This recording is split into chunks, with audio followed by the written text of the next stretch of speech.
Good morning, Bay Area. One of the most successful series of American Indian protests has taken place on the island of Alcatraz. There have been 3 separate occupations on Alcatraz, one on March 9, 1964, another on November 9, 1969, and another on November 20, 1969. The occupation in 1964 only lasted 4 hours and was led by 5 Sioux Indians. The November 9th occupation was carried out by a man named Richard Oakes and a group of Indian students and local Indian tribes from the Bay Area. Since there were so many different tribes, they adopted the name Indians of all tribes.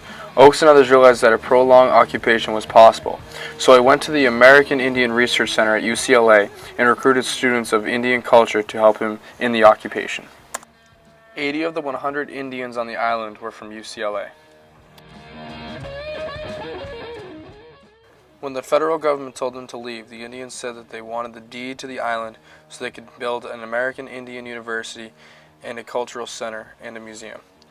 In 1970, the Indian students went back to school and they were filled in by rural Indians that weren't a part of the occupation before.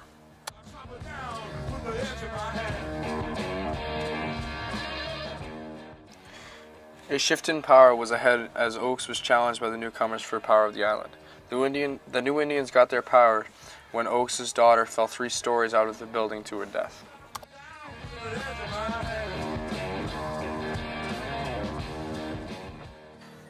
By June, the government had cut off all electrical power and telephone services to the island. A fire destroyed most of the buildings on the island as well, which meant that there was no shelter and food was at a minimum.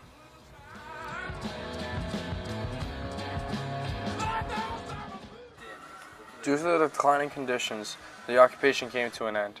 The goals of the Indians on Alcatraz were to awaken the American public to the reality of the predicament of the first Americans and to assert the need for Indian self-determination. As a result of the occupation, either directly or indirectly, the official government policy of termination of Indian tribes was ended and a policy of Indian self-determination became the official U.S. government policy.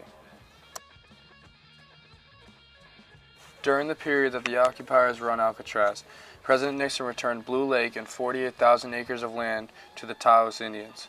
Occupied lands near Davis, California would become home to a Native American university.